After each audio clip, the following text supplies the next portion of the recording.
I'm gonna stop fucking crying now. Jesus, lady. I'm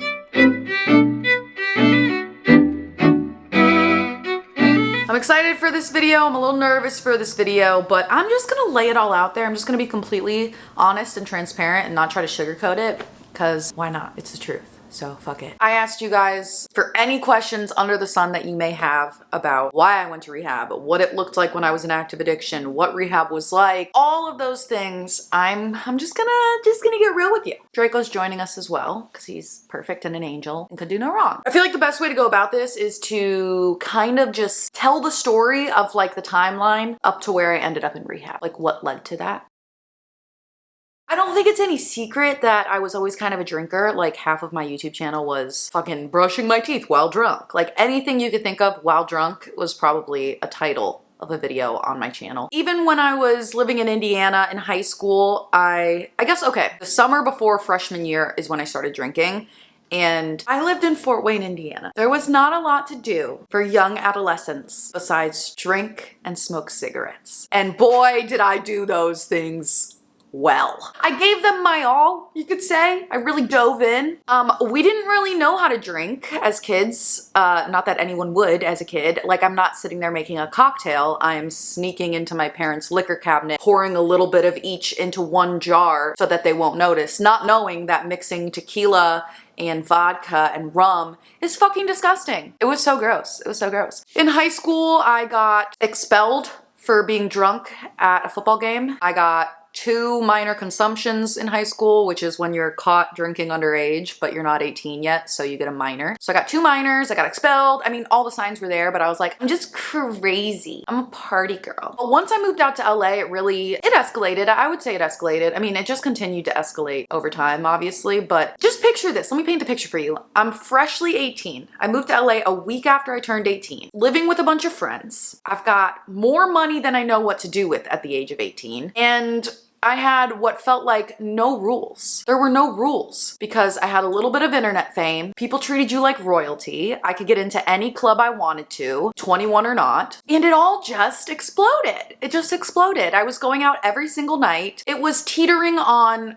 average young 20s, going out a lot, and like, you're overdoing it. Like, I was going out every night, having fun, and then that slowly turned into going out, waking up, not remembering every once in a while. And then it was like, why am I not remembering all the time? And then it turned into like, I'm the friend that everybody has to take care of, and just not good, along with mixing in other drugs and you know, the things we do. So that just went on for years. And then when it really took a massive downward spiral, I would say, is when COVID happened. Right at the beginning of COVID, I went through a terrible breakup. I just felt devastated and just drank it away. Tried to, at least. I didn't. I drank and drank and drank. You couldn't go anywhere. There was nothing to do. You couldn't even drive at one point. So it was like, fuck it. If I don't even have to drive, I'm just at home alone. Just take a shot at 7 a.m. Then I would wake up on the bathroom floor at noon and not remember anything and feel like shit. And then I want to take another shot because I don't want to feel like shit anymore. And then I take another shot and then another. And it's like a day of blacking out and drinking turns into 2 days and then a week and then weeks on end, and then it's like months go by and all I've done is drink. It's so hard to explain. It gets to a point where you're not even drinking because you want to anymore. I mean, there were times where I would wake up and be like, God, I don't want to fucking drink today. Please don't drink today. Please don't fucking drink today. And I would drink. It's like, it's such a mind fuck. It's the last thing I want to do, but I'm still doing it. Anyways, so the pandemic, 3 years of that was horrible. That went on for a while. I had like 10-day stints of not drinking, but I always went back to drinking. It was a nightmare. Went on for years, and then fast forward to, I moved into a new place a little over a year ago. Not the place I'm currently in, the place that I just moved out of. When I moved into there, the place was a shithole. I was like totally scammed, duped, everything under the sun. Everything that could have gone wrong went wrong. I could do a whole story time on that. I was just posting screenshots of texts with that landlord because I'm still dealing with it. Anyway, I got really depressed. I was just like, I was in a hole. I felt like I couldn't be creative there. I couldn't sing. I couldn't paint. I couldn't do anything that brings me joy. And so I just drank all day, every day. It just gets worse and worse. Like, oh man. It's so difficult to think about. because a lot of it I don't remember. A lot of it is a blur. I mean, there was literally days where I'd wake up thinking it was Tuesday and it was Thursday. And I had literally no memory of 2 full days because I was just drinking alone at home. It was a really dark time. Basically, that just went on for months and months. And one day in June, I believe it was June 16th, I was drinking all day by myself, just pounding shots, because it was always shots. Like, it was never like I was drinking White Claws all day. I was drinking just straight vodka all day. Anyways, I'm avoiding talking about this. On June 16th, I was drinking all day. My boyfriend hadn't heard from me, and he has keys to my house. So and this had been going on obviously for months, and he knew what was going on. He knew I was struggling. He got worried because he hadn't heard from me for hours and came over. And obviously I don't remember any of this from what he tells me. What happened was he came in, I was passed out, throwing up on my back, which is how a lot of people actually die. It's very dangerous. You could choke on your own throw up. And I have one fuzzy memory from that day. Oh, it's gonna make me cry. It's so sad. I really didn't think I was gonna cry. I didn't even bring tissues because I really didn't think I was going to. The one memory I have from that day is sitting on the floor of the shower with my boyfriend. He was like trying to bathe me because I was like covered in puke, and he was like crying and just being like, I just want you to be okay. Oh my God. So the next day, I agreed to go to rehab. I just knew. I knew. I mean, this is like the Cliff Notes version, obviously. So many things happened. So I agreed to go to rehab, and literally the next day we were in the car driving out to the desert to go to rehab. And I did a 3-week stay the first time, came home, was still really struggling. I was doing outpatient, which is where it's like you're home for a little bit, you're in rehab for a little bit. It's like a middle ground. I relapsed a lot, and so I went back, did a longer stint, did sober living, came back, and have kind of been doing the thing since. Damn. There's still a lot of shame that I have to work through, and a lot of like guilt and embarrassment, but I'm working through it. That's the Cliff Notes version. Ugh. Okay, I have a bunch of questions that you guys wanted me to answer specifically, so I'll go through some of those now, but I felt like it was important to get that out there first, just to like paint the picture, I guess. Were you afraid of reactions from friends and family? I was not worried about the reaction from my family. They've always supported me with everything I've done, everything I've struggled with. I have been very vocal about my mental health struggle with my family specifically. I knew they would never judge. They would just support me, and that's exactly what happened. Friends, on the other hand, I was a little bit worried because a lot of the things that I did with friends was going out drinking. I had a lot of drinking friends, drinking buddies, and I knew that all of that was going to change once I said the words, I'm an alcoholic. A lot of people weren't gonna like that. A lot of people weren't gonna know how to approach it, and that's okay. I had to focus on me. That was the priority. So I kind of just announced it online and ran away. To be honest, it's a weird thing. You're already going through so much, being like, fuck, I'm going to rehab, here we go. And then to think about like everything in your life is gonna change. It's a lot to think about. So I just kind of didn't for a while. But there's a lot of great sober people in my life. There's a lot of great not sober people in my life that support me just as much. People just want to see you be okay and be healthy, you know? And if they don't, and they're like, why don't you want to come out and drink? Then you don't want them in your life. What was the hardest part about getting sober? The hardest part about getting sober is getting sober. The longer you're sober, the easier it is. And it's so true. The longer I'm sober, the easier it is to not think about it. It's in the beginning, when you're so used to doing it every day, it's breaking that habit and breaking and trying to rewrite the cravings and like the dependency, all of that. That's the hardest. But once you get through it, there is a light at the end of the tunnel. Draco's being so good. What typically leads to a relapse? Anything, everything, nothing, all of the above. It's so hard to say. It's so hard to say. Everybody's different. For me, it can be anything literally, but I know that when I'm stressed, when I'm feeling really overwhelmed and I just want to escape that feeling, that's when I'm like, fuck it, I just want to drink. It's gotten a lot easier to say no to that internally. Anxiety and stress. What do you appreciate that your boyfriend does? I'm in a relationship with an alcoholic. Oh man, dude. My boyfriend is a literal saint. He has stuck by me through all of this, all the ups and downs. When we met, I had not even began my sober journey. For him to like stick by me, see me struggle, see me go to rehab, and just like be such a fucking rock. And I never once had to worry, is he gonna leave me over this? Because he reassured me. He was just so there for me. The best thing you can do if you're dating someone that's an alcoholic is to just be there for them. Try to empathize and understand and just support. Was rehab scary the first time? Yes and no. So when you first get to rehab, you go through detox first, because whatever you're going into rehab for, they need to make sure you detox safely, because depending on what the drug or substance is, it can be very dangerous to just go cold turkey. In detox, you have nurses that come and check on you, take your vitals like every 3 hours. They bring you your meals. You can't go outside.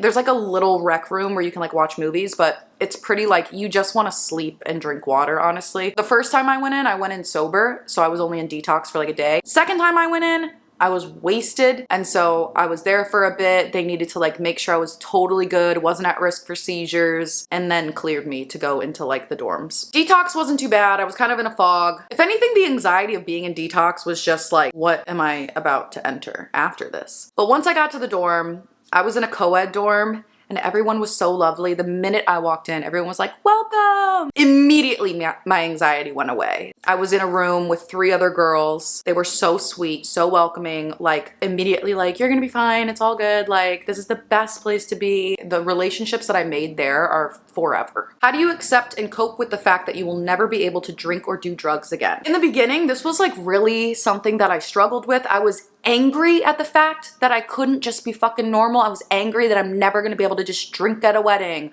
go to a party and get drunk and have a good time. But once I started like really being real, taking a step back and being like, I don't go to parties and have a drink and have a good time. I go to parties and I get blacked out and remember nothing and wake up with anxiety. It's not that I don't get to drink anymore, it's that I don't have to. I am free from it. I can go have a good time and leave and wake up and feel amazing, have no anxiety, remember everything I said and did. I had to rewrite that switch in my brain, but once I did, it was massive. What are some hobbies of yours now that you're sober? Well, honestly, it's not new hobbies. It's hobbies that I put on the back burner because drinking was my priority for so long and the only thing I cared about. I stopped painting, I stopped singing, I stopped making content. I stopped doing my hair and makeup because all I did was sit around and drink all day. I just became such a shell of who I am. And I feel like now I'm kind of like refinding myself, remembering the things that I enjoy, remembering the things that I like to do. And it's really fun. It's really fun. I feel like I'm a whole new person, but also I'm like me again at the same time. You know what I mean? Do you have a family history of alcoholism? You know what's weird? No, not that I know of. Just me. Just me. Were you scared of having to go through withdrawals? Yes, but that is also what detox is for. I was shaking so, like the first day after not drinking, I had shakes. It's like I was hot, cold, sweating. I had brain fog. I like couldn't remember what the fuck was going on 24/7. Took me like a week to get out of it. Couldn't sleep. Oh my God. That alone, thinking back to having withdrawals is enough to make me like never want to look at a drink again. Horrible. That shit sucks. What was a typical day in rehab like? On a weekday, I'd wake up at 5, which is crazy, I know. Have coffee with whoever else is up, usually outside because that was the only time it was cool enough to be outside. And then at 6, we can go to breakfast. So we'd walk over to the kitchen area, get breakfast, come back, get into my gym outfit, go to the gym for an hour, come back, shower, and then depending on the day of the week, we would either do group therapy, so it's like smaller groups from people from your house, or it would be a big class where it's everybody from your house with one counselor. And then after that, we'd go to lunch. After lunch, we have like an hour to chill, and then there's specialty classes. So like when you go in and you get your evaluation, they assign you to certain things. So like I had a trauma class, like how to deal with trauma. I had, a mental health class. So then you do those. And then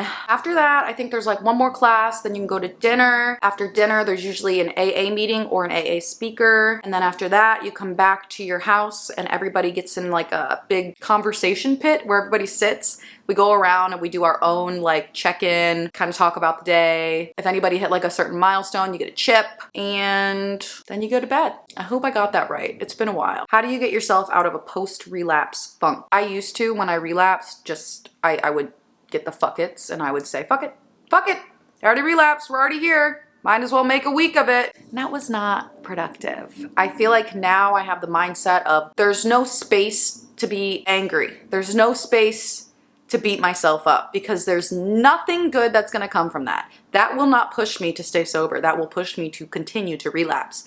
I have to pick myself back up, say, hey, let's give it another go, and just keep going because, oh man, like I could beat myself up all day long. I'm really good at it. So I just have to like not get mad at myself. I have to. That's the only way I'll continue to keep trying. I hope I'm like articulating everything I'm saying all right, because I'm not like the spokesperson for this shit, but I do feel responsibility to like, I don't know, say things right.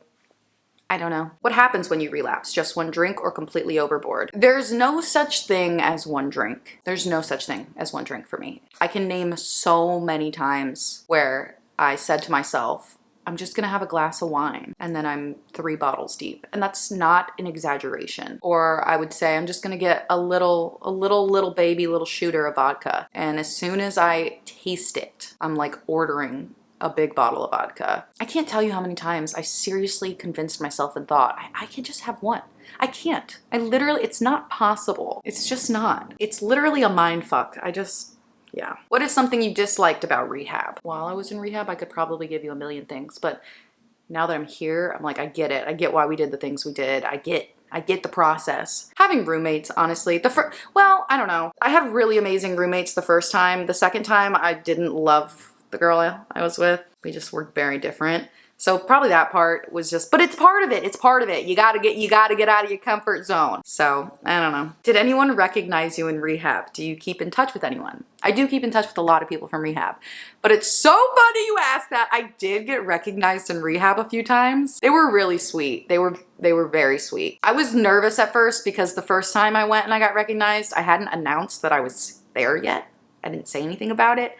And so I was like freaking out, but they were very sweet. What moment in your journey makes you the most proud? Hitting 1 month. It's the longest I've ever been sober. There were times where I thought I would never have 2 days of sobriety. So hitting 1 month was like, bitch. Did you lose any brand deals when you started talking about addiction? There was one brand deal that was a hefty chunk of money that I was almost relying on to pay for rehab. Once I announced that I was going to rehab, they quietly canceled that brand deal. Not gonna say who, but it was kind of devastating because the brand I thought would have been a brand that would support that kind of thing. But besides that, I don't know, because I've talked about it so much.